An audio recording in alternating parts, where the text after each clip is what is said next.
If you come from the Rider-Waite deck, you're very aware that the Minor Arcana have pictures on them, and the idea is that you look at the pictures in order to work out what the meaning of the card is.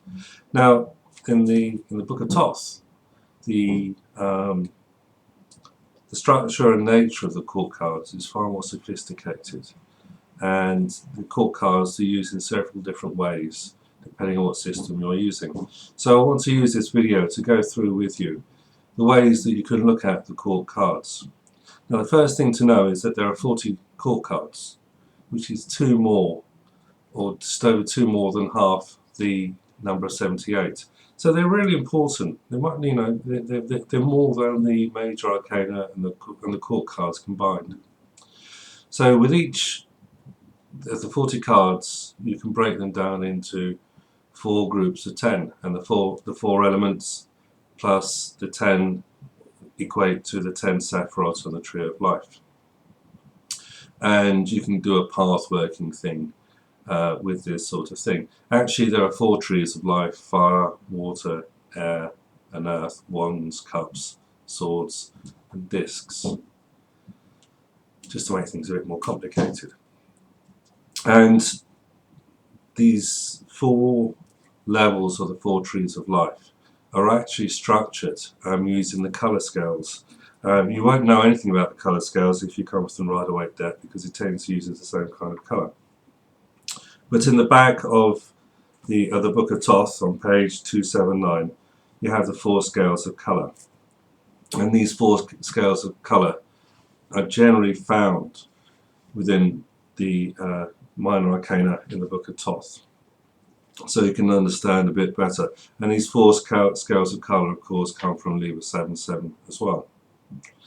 Now, there are actually several different versions, well, probably 3 actually, different versions of the Tree of Life in here. There's a classic one that we all know and understand, that pretty much every tarot book has that tries to aspire to have some kind of Kabbalistic knowledge will have the Tree of Life on there, the 10 points and the 22 paths. Now, Crowley puts in at least one other type of Tree of Life, and it's called the Naples Arrangement. And the Naples Arrangement, he doesn't exactly say it came from Naples, that's where it was at the time. And there is a section, there's 2 parts of the section actually. It comes within the Tree of Life section on page 32. And on here you have the list of the parts of the Naples Arrangement. And it starts with 61 equals 0, 61 plus 146, and 61 plus 146 plus 207. The 61 means is actually AYN, or the nothingness. So there's nothingness under 3 forms. AYN is Aleph, Yod, and Nun. Aleph is 1, Yod is 10, Nun is 60. So that's why you get 61. Sof is SVP, Samek, Val, Pei, comes 146. And or AVR, Aleph is 1, E is 6, and Resh is 200, which is 207. So we have the nothingness. Nothingness is undefined space, and nothingness is the basis of possible vibration. And then he comes on to a mathematical structure.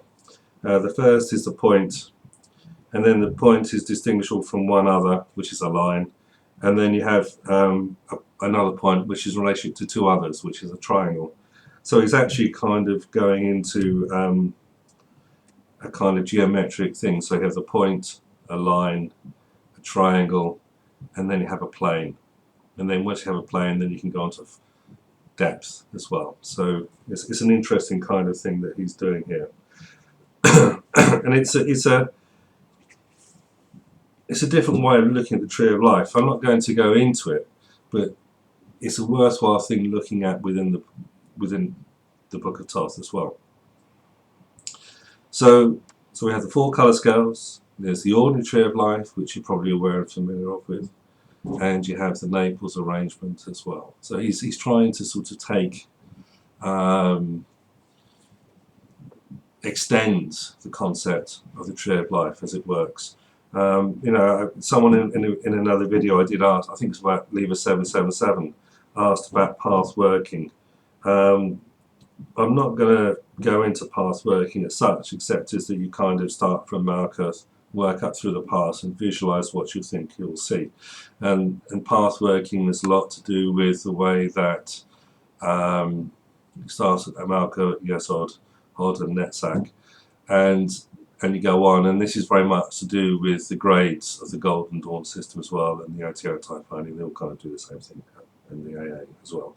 So, but that's a definition of something to work through. But I mean, court cards don't. The tarot doesn't work like that. But it's a useful structure that people use. So there's the two kind of structures. That's the first one, the Tree of Life. It gets complicated.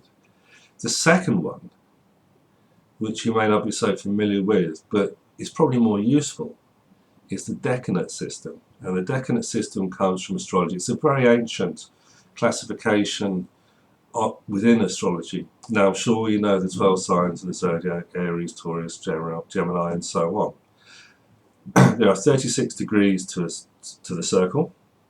12s into 36 go 30, so there's 30 degrees with each sign. The Decanate system, Decan comes from the word 10, is a group of 10 degrees. So there are 10 degrees within each decanate represents 10 degrees. So there's 3 decanates in every sign. So in the example of the Decanate system, we start with the 2, not the ace. I'll come to that in a minute.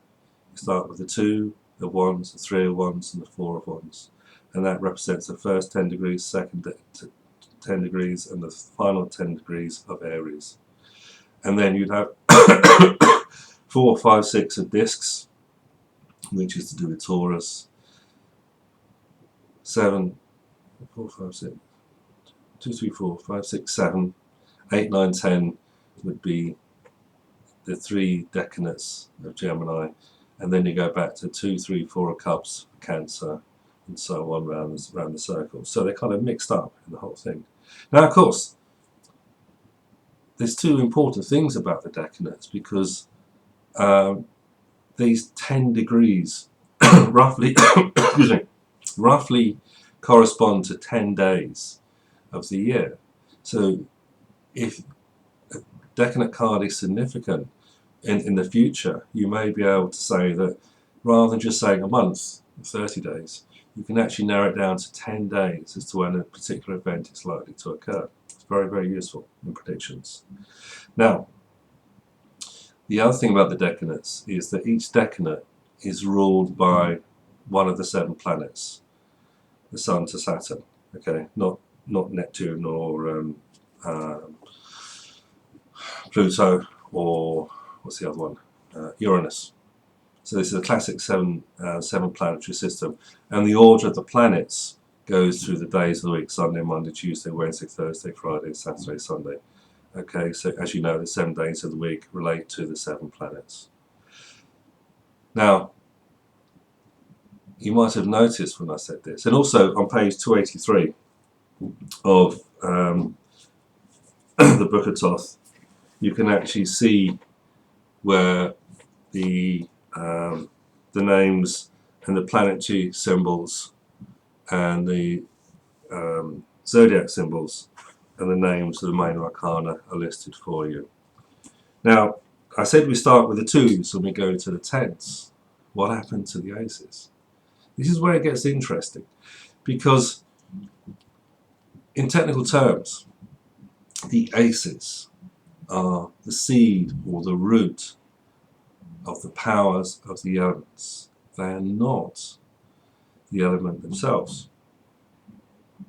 And you know, if you use the 5 tattvas or the 5 gunas, 3 gunas and the 5 tattvas, then the aces represent spirit. Although on the Tree of Life they're Keta, the crown, in terms of this way of looking, they are the root of the 4 elements, and these 4 aces rule a quadrant around the North Pole. Now, if you remember back to a previous lesson about the court cards, I talked about the court cards ruling quite parts of around the North Pole. So the aces, in essence, are part of the court card system. Yeah, it's not as simple as you think.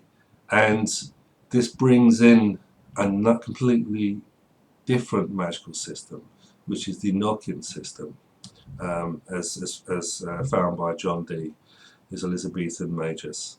And the spirits gave him this system, which is known as Enochian.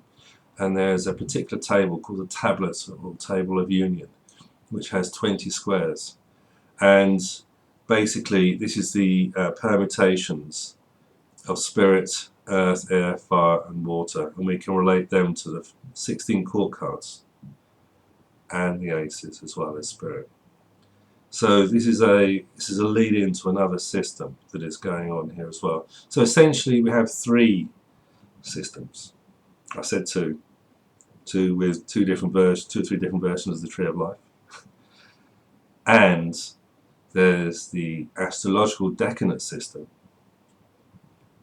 and there is the Tablet of Union, which is the Enochian system. All three of them integrate together and work in different ways. Now that doesn't change the meanings of the cards as you would have them, but it changes the way that you would relate these cards into other systems depending on what you're trying to do. Now, of course, all this has been ignored by A. Waite, so this is why most tarot readers don't know anything about him. So he does actually talk about the description and the meaning of the minor cards. Now, of course, with A. Waite, he put pictures on them to tell us some kind of story or something. But the traditional playing cards, as we know them, just have the symbols and 9 diamonds or 9 cups or 3 swords, 3 whatever, you know. He actually sort of uses that within that symbolism to sort of create a kind of way of conveying the meaning of the cards, using the color scales, which really help make a big difference. And just the way he lays out the cards to sort of with Frieda Harris in order to to give some kind of idea of the intent or the meaning of the cards. Unlike the major cards, where he separated out completely the description, the background, and the ideas behind each card, and then in the back he put the meanings, Crowley does things in a slightly different way for the court cards, because he has 2 sets of meanings for each card. How does he do that? Well, if you turn to page, where are we? 277, which is here. Okay.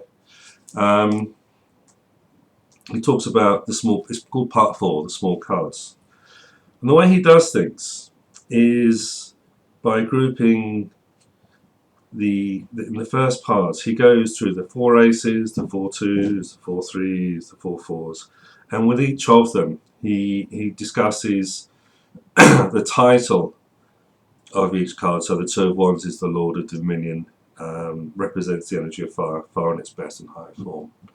And he goes through to the 10s. Okay, so you have, and also it's interesting, say for 4 fives. It starts off in the Naples Arrangement, which we talked about already. The introduction of the number 5 shows the idea of motion coming to the aid of that of matter. This is quite a revolutionary conception. The result is a complete upset of the statically stabilized system. Now appear storm and stress. Now, if you know anything about the Kabbalistic Tree of Life, the 5 Sephiroth is Gebra, which is supposed to be darkness and destruction and things like this. So he's giving you a different way of leading into what the Sephiroth mean and everything else. So he's kind of doing it from the Sephirotic point of view. And it's interesting, of course, you know, for the 4 aces, he says the aces represent the 4 elements, and he talks about the Great Pyramid as a Greenwich meridian, if you like, for the occult world, rather than the Greenwich meridian, which is we use for 0 time in the world. and it's just down the road here, actually, from where I live. And then the Great Pyramid, and around the pyramid, and around the pole star.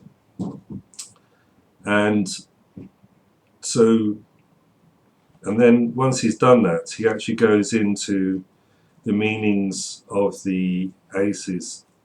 Sorry, it starts with the wands, then the cups, and then the swords, and then the discs, which is a kind of order of elements that you're probably already familiar with if you've been following other videos I've made. So I hope, without going into the minutiae of any particular card, you have a better idea of the scale that Crowley works upon when he writes about the court cards, the minor cards. It's a complicated thing. I'm tripping over my words, as you can see, right, talking about this.